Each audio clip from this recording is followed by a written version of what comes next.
proton pump inhibitor, H2 blocker, and antacid. These are the commonly prescribed acid reflux medications. If you take these for a long enough time, you're going to develop some of the symptoms that are listed here. The reason for that is all these medications are designed to reduce your acidity, and with reduced acidity, you're going to have reduced digestion and absorption of minerals.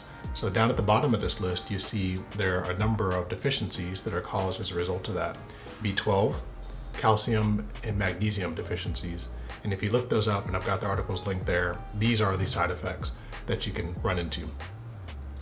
I dealt with these for 15 years. I had no idea that they're related to my reflux, and I'll share with you why that is. I had a little bit of a story and a narrative around each one of these and kind of why I was dealing with this issue. Didn't realize it was related to reflux. Tiredness. I've got 3 kids, 6, 8, and 11. All 3 of them, it was a common thing. Daddy, you look tired. Daddy, you're tired. Everybody knew Daddy was tired because Daddy was extremely tired all the time. And I had, unfortunately, had some experiences in my college years where I had fallen asleep at the wheel and had almost run off the road. And so I had just kind of built this narrative in my head that I had sleep issues and they've existed for a long time. And I didn't realize that really all this started to exacerbate at the time that I started taking these medications. And I'll share with you more on that as we go along. A smooth tongue. This is bizarre. I had no idea I was dealing with a smooth tongue until I resolved my reflux, and I found that the texture of my tongue changed. This was never an issue for me. It's a bizarre side effect, but I'm just telling you I experienced it. Vision loss. This is one of those where, I just turned 40. When your kids jam something in front of your face and you're kind of doing this to focus on it, we all watched our parents do it. Never something I saw myself doing because I've always had perfect vision, but really over the last year, I had been dealing with this. Once I got off the reflux medications, I took those supplements, I started taking B12, which I'll talk about in a minute. My vision issues and that kind of jitter I had to do in order to find my focus went away completely. Mental problems. These were some of the more severe. Depression. I wouldn't say that I ever was in a manic state, a severe depressive state, but I always had this sort of level of apathy towards my friends, my family, my colleagues that I knew wasn't right, but I didn't have a way to do anything different. I understood intellectually that I was being apathetic towards them. So what I did is I compensated by, doing things that were more loving, more expressive, and these were me kind of forcing myself to do them, not because I wanted to do them, but because I knew that they were right. Memory loss, like being tired all the time, my kids just knew that my memory was trash. There were lots of things that happened yesterday, the day before, the week before, the years before, family memories that everybody else remembers that I don't. And, we relive those things. It's great because I get to hear them like they're new each time, but it's terrible because I just don't have those memories, and everybody kind of understood that that's just kind of how I was. I have a poor memory. But I didn't associate them with reflux. Instead, because I had a grandmother that had dementia, I just kind of told myself maybe I'm getting early onset dementia, I'm getting older. Other behavioral changes kind of related to the mental problems that are listed here. And what you'll find as you read through some of these articles is that this is a direct link to B12 deficiency.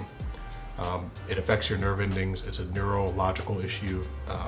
Coupled with magnesium, there's a neuromuscular aspect to these two. And I didn't go through all these in detail because I'm just covering the ones that I specifically experienced. So you may have experienced some of the items that are not in bold here. Muscle problems, real minor one. My wife always said I just kind of twitched my feet in my sleep. That's gone away. She's thankful for that. I'm going to come back to the other ones because I have a really important part of the story that I want to share with you about how I was able to resolve my reflux. Extreme fatigue, we covered that. I'm just constantly tired all the time. And then anxiety. And this one for me was the worst. And I had built even more of a narrative around this. I'd always been a very confident person, a bit reserved. I'm not a big talker, but always very confident. Around the time I started taking these medications, my job changed to where I started stepping into different leadership roles. And because of the nature of the career development that my company does, they push you into bigger scope and bigger responsibility areas with more stress every 1.5 to 2 years. And so I built this story around, the stress of work kind of getting to me. And really over the years, my level of anxiety increased, a lot of social anxiety, and it just kind of debilitated me over time. That's gone. It's completely gone, and it was directly related to B12 deficiency. Once I started taking the supplements and taking the B12, it's gone, which is just been completely life-changing to me.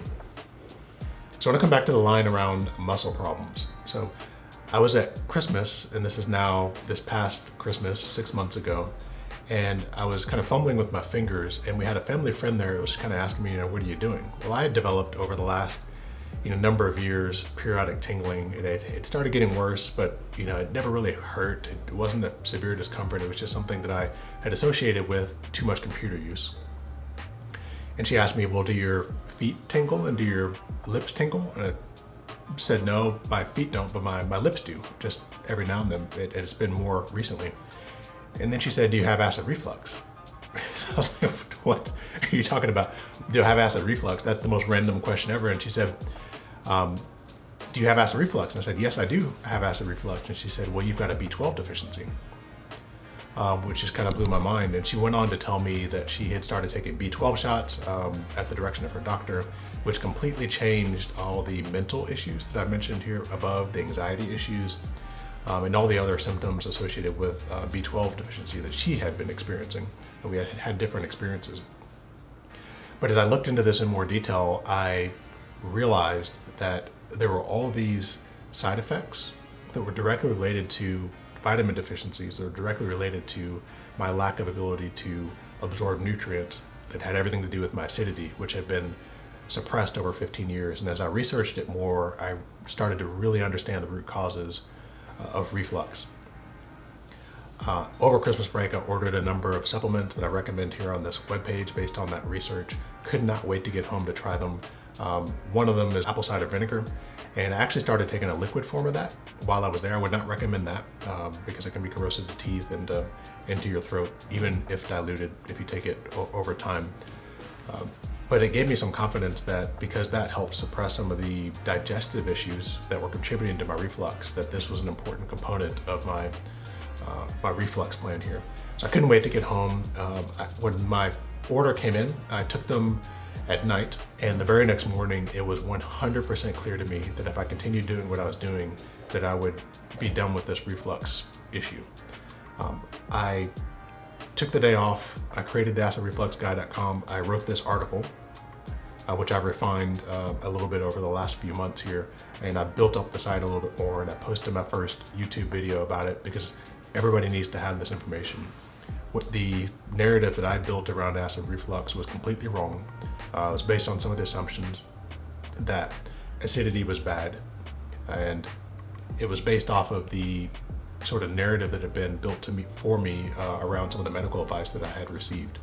So in this article, it talks about some of the supplements. It's a combination of things that I took to improve my acidity and my digestion. And then down at the bottom, some of the supplements that I took to help me get past some of the vitamin deficiencies that I mentioned. You may not be experiencing vitamin deficiencies. You may not need to take those. But if you feel like some of the things that I mentioned to you here resonate with you, you may want to take some of the supplements. So the article talks about some of the causes of reflux. Low stomach acid is actually the cause of reflux, and I'll explain to you why. This is the first video that I posted on my site. Since then, a couple of people have said, please post more videos. This is my second as a direct response to those requests. Hopefully these will be helpful to you. One of the unfortunate things is because of the nature of PPIs, proton pump inhibitors, H2 blockers, and antacids, they reduce acidity, and so people believe that acid reflux is caused by high acidity. It's a logical conclusion, but it's wrong. Certainly, the presence of acid in your throat and your stomach are creating the symptoms, but it's not the root cause of the disease. Actually, and counterintuitively, low stomach acid is the cause of the disease, and I'll explain to you why that is. So you can see here on the article a couple of diagrams. This is the stomach, and the tube that exists above that is your throat. And in the closed sphincter, you can see there's a ring of muscles here that exist in between your throat and your stomach They're involuntary and they close automatically if your acidity and your pressure gets to a level that's going to allow you to properly digest your food. It's the signal your stomach sends to those muscles to close. They also will kind of contract and open if you swallow. They contract when you do things like hang upside down. This is why stomach contents don't express out into your throat. When your stomach acidity is too low, your body is unable to signal those muscles to close and stomach contents are able to reflux out.